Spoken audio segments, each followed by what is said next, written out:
शुरू. Hello everyone, this is Shashank Tiwari from the Mahakal Tutorial Gwalior and I once again warmly welcome to all of you who are watching this video. और students आज हम लोग करने वाले हैं class 10th की एक और पोयम जिसका नाम है अ टाइगर इन द जू. ठीक है, और प्रीवियस वाले लेक्चर्स डाल रखे हैं स्टूडेंट्स, आप लोग देखते रहना, पढ़ते रहना, अपनी पढ़ाई को कंटिन्यू करते रहना. ज़्यादा टाइम वेस्ट नहीं करेंगे, शुरू करते हैं हमारी आज की पोयम विच इज़ ठीक है, अ टाइगर इन द जू. ठीक है, सुंदर सा टाइगर आपको दिख रहा होगा यहाँ पर. ठीक है, जैसा कि हमारी पोयम बताई गई है, अ टाइगर इन द जू. चलो, तो हर बार की तरह इंट्रोडक्शन स्टूडेंट्स, जैसा कि आपको बताया कि चैप्टर को पढ़ने से पहले उसके राइटर के बारे में, नॉवलिस्ट के बारे में, एसिस्ट के बारे में, और पोएम को पढ़ने से पहले उसके पोइट के बारे में जानना जरूरी होता है. पोम पोम पोम चिल्लाते रहना यार, बट मुझे पोएम ज़्यादा बेटर फील होता है. ठीक है, अंडरस्टैंडिंग वाली बात है. तो George Leslie Norris was a prize winning Welsh poet and short story writer. तो लेस्ली नॉरिस नाम दिया गया आपकी बुक के अंदर, लेकिन पूरा नाम इनका जॉर्ज लेस्ली नॉरिस. ये एक प्राइज विनिंग वेल्श पोएट हैं और शॉर्ट स्टोरी भी लिखा करते थे. एंड बॉर्न यानी कि जन्म कब होता है स्टूडेंट का 21 मई 1921 को यूनाइटेड किंगडम में. एंड डाइड यानी कि मृत्यु के बारे में बात करें तो 6 अप्रैल 2006 में यूनाइटेड स्टेट में ही इनकी डेथ हो गई थी. अवार्ड्स के बारे में बात करें तो कॉलमनली अवार्ड इनको मिला था स्टूडेंट्स, जिसके बारे में आप लोग गूगल पे सर्च कर सकते हैं किस किस प्रकार के लिटरेचर की फील्ड में अवार्ड मिलते हैं. ठीक है, चलो ये टाइगर इन द जू वाला आ गया है. तो क्या बताने की कोशिश की जा रही है हमें वो देख लेते हैं एक बार. बिफोर यू रीड आपकी बुक के अंदर मेंशन किया गया है स्टूडेंट्स, चलो उसको देख लेना. तो दिस पोएम कॉन्ट्रास्ट का मतलब क्या होता है स्टूडेंट्स? तुलना करना. ठीक है, कॉन्ट्रास्ट का मतलब क्या होता है? तुलना करना. तो इस पोएम के अंदर क्या बताया गया है? तुलना की गई है अ टाइगर इन द जू, एक टाइगर है जो कि जू में रहता है, with a tiger in its natural habitat, और एक ऐसे टाइगर से जो कि नेचुरल हैबिटेट में रहता है, यानी कि उसका जो प्लेस होता है लिविंग वाला वहाँ पे, यानी कि जो जंगल में रहता है टाइगर, उससे. नेचुरल हैबिटेट का मतलब ये है जहाँ पर जो भी एनिमल्स या फिर हम लोग भी, हमारा ह्यूमन, हम लोग कहाँ रहते हैं? घरों में, कॉलोनीज़ में, ठीक है, सिटीज़ में, गाँव में. ठीक है, तो ये हमारे नेचुरल हैबिटेट हो गया. वाइल्ड एनिमल्स कहाँ रहेंगे? जंगल में, तो वो उनका नेचुरल हैबिटेट हो गया. ठीक है, the poem moves from the zoo to the jungle. इस पोएम में क्या है? पहले बताया गया है जू वाले टाइगर के बारे में, एंड उसके बाद में वो जंगल वाले टाइगर के बारे में बात करते हैं, and back again to the zoo, और उसके बाद फिर से वो जू वाले टाइगर के बारे में आते हैं. And read the poem silently once and say which stanza speak about the tiger in the zoo and which ones speak about the tiger in the jungle. तो read the poem silently poem पढ़ेंगे तो भैया समझाएंगे कैसे? कितनी गलत बात कर दी यहाँ पर. ठीक है, तो बताया गया है कि पोएम को साइलेंटली पढ़ना एक बार, और उसके बाद हमें ये बताना है कि कौन से स्टेंजा में स्टूडेंट्स जो है पोएट हमारा वो टाइगर, जंगल वाले टाइगर के बारे में बात कर रहा है, और कौन से स्टेंजा में वो जू वाले टाइगर के बारे में बात करना है. ये जब हम पढ़ लेंगे तो हमें समझ में आ जाएगा कि किस स्टेंजा में कौन से वाले टाइगर के बारे में बात हुई है. चलो, तो आते हैं मुद्दे पे. टाइगर इन द जू, आ जा यार, ये सुंदर सा टाइगर आपको दिख रहा होगा जो मूवमेंट कर रहा है. अब देखो इसका पिंजरा कितना है स्टूडेंट्स, दिख रहा है आपको? पिंजरा यहाँ से लेकर यहाँ तक मूवमेंट करके वापस आना जाना कर रहा है, कितना परेशान होगा. और वहीं अगर ये अपने नेचुरल हैबिटेट में रहता तो इसके पास में खुला मैदान है. ठीक है, चलो आ जाते हैं मुद्दे की बात पे. तो a tiger in the zoo first वाले स्टेंजा में क्या बताया गया? He stalks in his vivid stripes the few steps of his cage on pads of velvet quiet in his quiet rage. Tough meaning दिए गए हैं स्टूडेंट्स, उनको समझ लेना आप. स्टॉक्स मतलब होता है फॉलो करना, विविड मीन्स ब्राइट कलर्ड चटकीला, पेड्स मीन्स पॉ ऑफ टाइगर बाकी पंजे, रेज मीन्स एंगर यानी कि क्रोध यानी कि गुस्सा. अब क्या मतलब है, चलो उसको समझ लेते हैं. आप लोगों ने सुना होगा स्टॉकर मीन्स पीछा करने वाला. ठीक है, वेब सीरीज मूवीज़ वगैरह में आते हैं ना स्टॉकर, तो बस ये वो नहीं है. ठीक है, तो नॉर्मली अगर बात करें तो he stalks in his vivid stripe. Normally जो टाइगर होता है उसकी टेंडेंसी कैसी होती है? पीछा करता रहता है, जाता रहता है, घूमता रहता है. ठीक है, और एक चीज़ स्टूडेंट्स, तो पोएम के इनर वर्ड्स कुछ और रहते हैं, आउटर वर्ड्स कुछ और रहते हैं. अगर आप ये समझो कि लाइन बाय लाइन ट्रांसलेट करके समझा दें तो फिर समझ में आएगा ही नहीं. क्लियर है? ये कोई पैराग्राफ नहीं है जिसको ट्रांसलेट करके समझा दिया जाए. पोएम को समझाना एक टिपिकल टास्क होता है.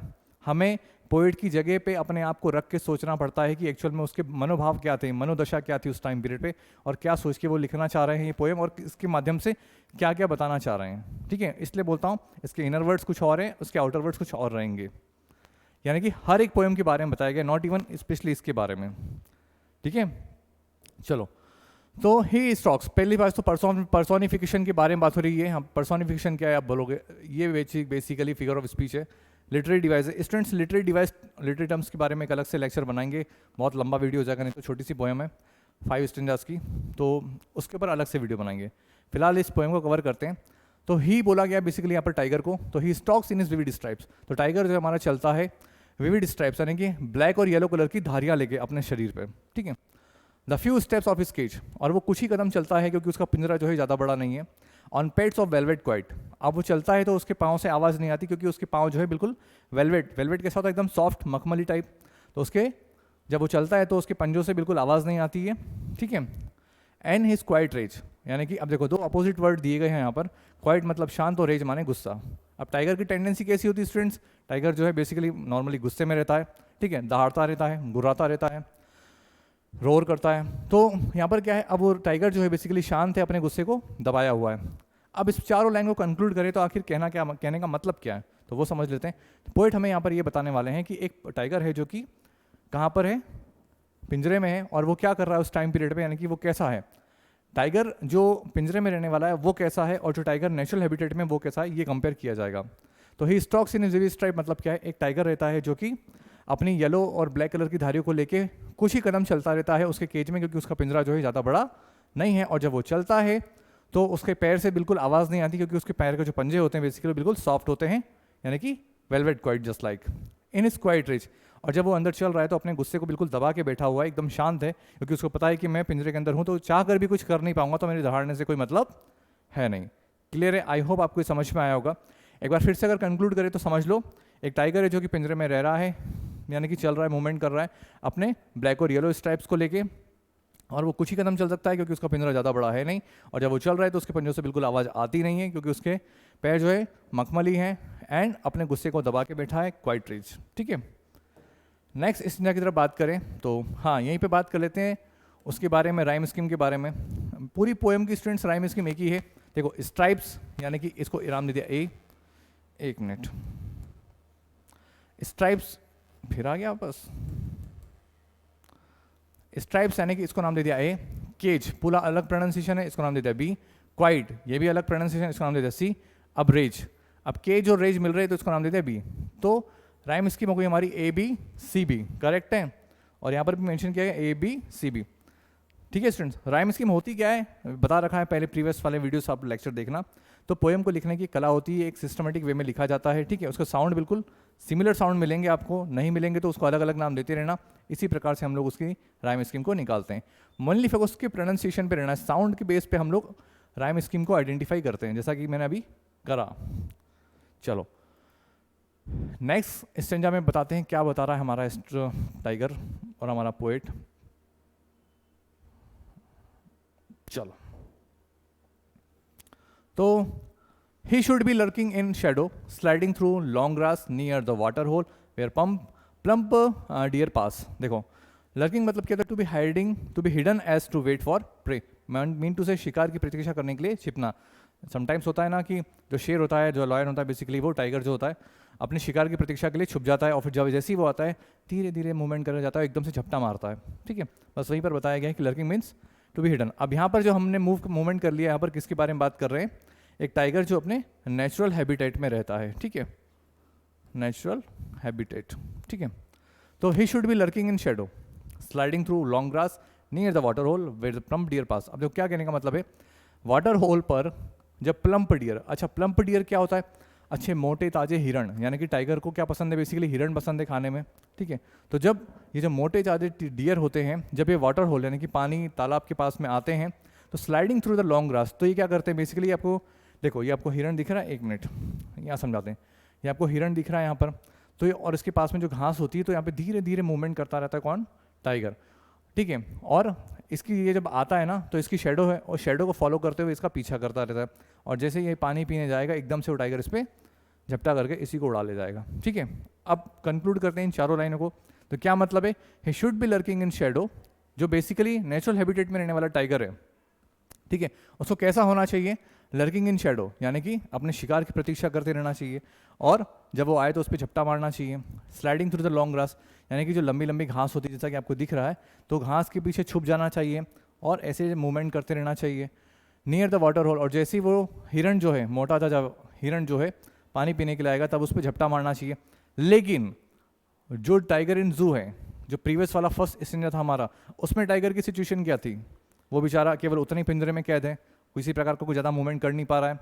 ना तो लर्क कर पा रहा है मीन टू से, ना तो शेडो को फॉलो कर पा रहा है, नहीं वो घास के पीछे छुप पा रहा है। तो यहाँ बताया गया स्टूडेंट्स, इन दोनों स्ट्रेंजा को आप कंपेयर करो, आपको क्या देखने को मिल रहा है? एक टाइगर जो है जिसकी ठिसी पड़ी है, ठीक है, मतलब पिंजरे में है तो पिंजरे में तो ठिसी पड़ी, उसके अल्टीमेटली कुछ कर ही नहीं पा रहा है, ठीक है। और दूसरा जो टाइगर है उसको बता रहे कि, और वही टाइगर अगर मान लो जो पिंजरे में है, अगर वो अपने नेचुरल हैबिटेट में होता तो कैसा होता? तो वो कुछ इस तरीके की एक्टिविटी परफॉर्म कर रहा होता, यानी कि वो भी क्या कर रहा होता, वो घास के पीछे धीरे धीरे स्लाइड कर रहा होता, और जैसे ही ये हिरण आता तो उसकी परछाई का पीछा करते करते जाता, और जैसे ही वो हिरण वाटर होल के पास में आता पानी पीने के लिए, ठीक है, वहाँ पर उस पर वो झपटा मार के उसका शिकार कर लेता। क्लियर है? ये है नेचुरल हैबिटेट में रहने वाले टाइगर। क्लियर है? एक बार कंक्लूड करते हैं इन चारों लाइनों को। तो जो नेचुरल हैबिटेट में रहने वाले टाइगर्स हैं, उनकी टेंडेंसी कैसी होती है? वो क्या करते हैं, जहाँ पर भी ये जो मोटे ताजे हिरण पानी पीने के लिए आते हैं तो घास के पीछे धीरे धीरे स्लाइड करते रहते हैं और इनकी परछाइयों को फॉलो करते हुए उन पर अटैक करते हैं। आई होप ये तक समझ में आया होगा। इस वाले स्ट्रेंजा की भी राइम इसकी स्टूडेंट सेम है, आप फॉलो कर लेना। शेडो, ग्रास, होल, पास। ग्रास पास मैच कर रहा है, शेडो, ग्रास और ये अलग अलग है, इसलिए ABCB। ठीक है, आ जाओ नेक्स्ट वाले स्ट्रेंजा पे। आ जाओ भैया जल्दी से, सारा डिजाइन बना दिया। हाँ चलो, थर्ड स्टेप बता रहे हैं, he should be snarling around houses at the jungle's edge. ठीक है, baring his white fangs, his claws, terrorising the village. अब देखो स्नार्लिंग मतलब क्या होता है? गुर्राना। Makes an angry warning sound. ठीक है, जब शेर आता है तो गुर्राता है ना, तो उसके दहाड़ने से समझ में आता है कि मैं आ गया हूँ, ठीक है, अब तुम लोग फटो। फटो मतलब समझ रहे हो ना? ठीक है, ठीक है। And baring means uncovered, and fangs means sharp tooth of animals, यानी कि नुकीले दांत, जो तीखे तीखे दांत होते हैं उसके बारे में बताया गया, फैंग्स के बारे में। अब यहाँ पर किसके बारे में बात कर रहे हैं? देखो यहाँ पर हम लोग बात कर रहे हैं, he should be snarling around houses at the jungle. ये आप बताना किसके बारे में बात कर रहे हैं, यानी कि इस वाले स्टेंजा में हम लोग कहाँ पर हैं? हम लोग जंगल में हैं या फिर हम लोग जू वाले टाइगर के बारे में बात करें। देखो मैंने सब बता दिया दोनों वाले। अब आपको पता करना है, इंटरेस्ट तभी आएगा जब मैं पढ़ा रहा हूं, आप पूरा फोकस करेंगे। ठीक है, तो he should be snarling around houses at the jungle's edge, baring his white fangs, his claws, terrorising the village. अब देखो जो टाइगर होता है, यहाँ पर फिर पर्सोनिफिकेशन आया है, यानी कि ही से डिनोट किया जा रहा है उसको। तो टाइगर जो है snarling around the houses at the jungle's edge, जंगल के किनारों पर जो घर बने हुए होते हैं नॉर्मली, ठीक है, ये आपको दिख रहा होगा, ये जो घर दिख रहा है, तो जंगल के आसपास जो घर बने हुए होते हैं, तो समटाइम्स क्या करता है टाइगर वहाँ पे जाता रहता है, और वो क्या करता है, bearing his vying fakes his clause, यानी कि वो क्या करता है अपने वाइट वाइट दांत को दिखाता है, गुर्राता रहता है। ठीक है, यानी कि टेररिजिंग द विलेज, जिस गाँव में वो जाता है तो वहाँ के लोग क्या होते हैं, डर जाते हैं अल्टीमेटली। ये ऐसी टेंडेंसी है जो नेचुरल हैबिटेट में रहने वाले टाइगर्स होते हैं। ठीक है, लेकिन एक्चुअल में सिचुएशन क्या है कि भाई साहब अभी तो टाइगर जो है कहाँ पर है, जू में है। तो नेचुरल हैबिटेट में जो रहने वाले टाइगर होते हैं उनके बारे में बताया गया कि ही should be snarling around houses at the jungle says. ठीक है, यानी कि जंगल के किनारों पर आसपास जो भी घर बने होते हैं वहाँ पर ये जब निकलते हैं तो गुर्राते रहते हैं। Baring his white fangs his claws, अपने तीखे दांतों को, अपने पंजों को मतलब दिखाते रहते हैं, डराने की कोशिश करते हैं। टेरराइजिंग द विलेज, यानी कि आसपास गांव में जितने भी लोग होते हैं उनको गुर्रा के डराते रहते हैं। सही चल रहा है? हेलो, एक मिनट वेट करो इसको चेक करो। हाँ ठीक है, वेट करो स्टूडेंट, हमारे रुद्र बाबू ने थोड़ा सा डिस्टर्बेंस कर दिया। ठीक है, वेट करो, चलने दो उसको, मैं चेक कर लूँगा। ठीक है, चलो। हाँ ठीक है, क्या हो गया बेटा? हाँ कोई बात नहीं अवॉइड करो उसको। चलो आ जाओ नेक्स्ट स्टेंजा पे आते हैं। इसकी why student and rhyme scheme same है हमारी, चेक कर लेना ABCB। फोर्थ वाला स्टेंजा क्या कहता है उसको देख लेते हैं। But he is locked in a concrete cell, his strength behind bars, stalking the length of his cage, ignoring visitors. उम्मीद है स्टूडेंट्स आपको समझ में आ गया होगा कि यहाँ पर हम लोग किस वाले टाइगर के बारे में बात करें। मैं नहीं बताऊंगा, आपको बताना है कि किसके बारे में बात करें। ठीक है, आ गए हैं, दिख रहा होगा साफ साफ यहाँ पे आपको। ठीक है, एक मिनट, चलो अब यहाँ पर क्या बता रहे हैं हम लोग, वापस आ गए हैं जू वाले टाइगर के पास, यानी कि but he is locked in a concrete cell. Concrete cell का मतलब क्या होता है? एक सीमेंटेड एरिया है जहाँ पर क्या है ना, लोहे की जालियाँ लगी हुई है, तो जो पिंजरा होता है उसको बोलते हैं कॉन्क्रीट सेल। ठीक है, but he is locked in a concrete cell, his strength behind the bars. अब as we all know that कि टाइगर की स्ट्रेंथ कैसी होती है, ठीक है, अगर दिख जाएगा तो भगते फिरेंगे भी हम सब लोग, ठीक है, और भाग भी नहीं पाएंगे, वो हम पे झपट लेगा अल्टीमेटली। लेकिन अभी अल्टीमेटली क्या है कि वो जो है बार्स के पीछे, तो उसकी जो ताकत है वो पिंजरे के पीछे छिपी हुई है, इसलिए ये आदमी सुंदर से दिख रहे हैं आपको, ये बजा के खड़े हो गए, ठीक है। ये बात करें आपस में, कहा है जहाँ का दौड़ ले रहे हो, बोले बेटा अंदर बैठा हूँ इसलिए कह रहा है, ठीक है, आपसी कम्युनिकेशन है, आप लोग एडजस्ट कर लेना। तो but he is locked in a concrete cell, ये कॉन्क्रीट सेल के अंदर है, हिज स्ट्रेंथ बिहाइंड बार्स, ठीक है, और उसकी जो स्ट्रेंथ है वो बार के पीछे छिपी हुई है, stalking the length of sketch, और वो इग्नोरिंग विजिटर, और वो कर क्या रहा है, stalking the length of his cage, यानी कि ऐसे ऐसे मूवमेंट करे जा रहा है, बस उसको कोई मतलब नहीं है, अपने पिंजरे में वो घूमता जा रहा है और विजिटर्स को इग्नोर कर रहा है। उनको पता है भैया कि चाहकर भी मैं इनको खा नहीं पाने वाला हूँ, ठीक है, क्योंकि ऑलरेडी मैं पिंजरे के अंदर बंद हूँ। आई होप ये वाला स्टूडेंट्स आपको समझ में आया होगा। एक बार कंक्लूड करें तो यहाँ पर बात कर रहे हैं जू वाले टाइगर के बारे में, जो क्या बता रहा है कि टाइगर जो है पिंजरे के पीछे लॉक्ड है, उसकी स्ट्रेंथ जो उसकी ताकत है बेसिकली वो भी बार्स के पीछे है, और वो अल्टीमेटली यहाँ पर कर क्या रहा है, केवल मूवमेंट कर रहा है, घूम रहा है, और जो आने जाने वाले विजिटर्स हैं उनको इग्नोर कर रहा है, क्योंकि वो चाहकर भी मतलब कुछ कर नहीं पाएगा, उसको पता है इसलिए, ठीक है, बहुत स्मार्ट है हमारा टाइगर। चलो नेक्स्ट बात करते हैं इसमें। He hears the last voice at night, the patrolling cars, and stares with his brilliant eyes at the brilliant stars. Patrolling मतलब क्या होता है, keeping watch over an area. आप लोगों ने सुना और देखा होगा कि आपके कॉलोनी में जहाँ पर आप रहते हैं वहाँ पर रात की पुलिस की गाड़ी आती है, ठीक है, टू नू नू नू नू ऐसी आवाज़ तो नहीं निकालती होगी, ठीक है, एडजस्ट कर लेना, साउंड जो पुलिस का सायरन होता है वैसी आवाज़ करते हुए लोग निकलते हैं, ठीक है, यानी कि सिक्योरिटी देते हैं, गश्त देने के लिए निकलते रहते हैं। तो अब यहाँ पर क्या बता रहे हैं, देखो अब इसकी ठिसी पड़ी यहाँ पे, किसकी, जू वाले टाइगर की, पता है पिंजरे के पीछे। तो he hears the last voice at night the patrolling cars. अब अल्टीमेटली जो टाइगर होता है हमारा, उसको आखिरी आवाज़ रात को क्या सुनाई देती है, पेट्रोलिंग कार्स की। पेट्रोलिंग कार्स क्या होती है, बच्चे पहले पेट्रोलिंग का मतलब समझते थे पेट्रोल भरवाना, ये गाड़ी आएगी उसके अंदर पेट्रोल भरवाएंगे, ऐसा नहीं होता है। तो स्टूडेंट्स पेट्रोलिंग कार्स का मतलब होता है जो गश्त देने वाली गाड़ियाँ होती हैं उनको बोला गया है, ठीक है। And states with his brilliant eyes and the brilliant stars, यानी कि अल्टीमेटली क्या है, अपनी चमकती हुई आंखों से चमकते हुए तारों को वो देख रहा है, लिखा भी है, and stare with his brilliant eyes, यानी कि चमकती हुई आंखों से ब्रिलियंट स्टार्स, चमकते हुए तारों को देख रहा है। फाइनली कंक्लूड करते हैं इन चारों लाइनों को एक बार फिर से। तो अब ये जो यहाँ पर बात कर रहे हैं जू वाले टाइगर के बारे में, और वो क्या सुनता है लास्ट में जब वो जू में रहता है, तो he hears the last voice at night, रात को आखिरी आवाज़ किसकी सुनता है, पेट्रोलिंग कार्स की, ठीक है, और क्या देखता रहता है, and stairs with his brilliant eyes, अपनी चमकती हुई आंखों से चमकते हुए तारों को वो देख रहा है, ठीक है। और इसी के साथ हमारी स्टूडेंट्स छोटी सी पोएम ख़त्म होती है। Thank you. ये बहुत अल्टीमेटली बहुत अच्छी स्लाइड लगती है। अभी रुको अब स्टूडेंट्स कंक्लूडिंग पार्ट पे अगर हम बात करें तो ये पोएम आखिर हमें बताना क्या चाह रही थी। स्टूडेंट्स पोएम हमें ये बताना चाह रही कि कंपैरिजन किया गया है जू में रहने वाले टाइगर को और जो नेचुरल हैबिटेट जंगल में रहने वाला टाइगर है उससे, कि दोनों की लाइफस्टाइल कैसी होती है। जैसे हमारा बहुत सुंदर सा स्टूडेंट है विवेक राणा, है ना, इवन आप लोग भी बात करें तो विवेक राणा क्या है ना, घर में चड्डी बन में घूमता रहता है, ठीक है, लेकिन वो जब ट्यूशन पे आता है तो एकदम पॉम्पी बन के आता है, ठीक है। तो ऐसे ही जो है नेचुरल जो भी टाइगर है, ठीक है, वो टाइगर क्या है ना अभी पिंजरे में बंद है, तब कैसा है उसका बिहेवियर कैसा है, ठीक है, और वैसे ही जब अगर वो टाइगर वहाँ पर होगा जंगल में तो उसकी टेंडेंसी कैसी रहेगी। पूरी पोएम के अंदर हमें ये बताने की कोशिश की गई है। आई होप कि आपको ये वीडियो समझ में आया होगा। अब बात करते हैं थोड़ी सी इसके पोएटिक डिवाइसेस के बारे में। तो वेट अ मिनट, ज़्यादा बात नहीं करेंगे स्टूडेंट्स कि आपके पास सबके पास ये बुक होगी, ठीक है, और इसी में से हम लोग पढ़ा रहे हैं फर्स्ट स्लाइड की। तो अभी फ़िलहाल मैं बता देता हूँ, अगर आपके एग्जाम में आने वाला है, ये बेसिकली एक PVP की बिटिया हमारे पास में आती पढ़ने के लिए। नाम बताएं, सुंदर सा, ठीक है, तो नाम है उसका अदिति वैश्य, ठीक है, ये हाँ अदिति वैश्य नाम है उनका, और वो उसका पेपर है शायद कल परसों, तो उसी के लिए हम लोग वीडियो बना रहे थे।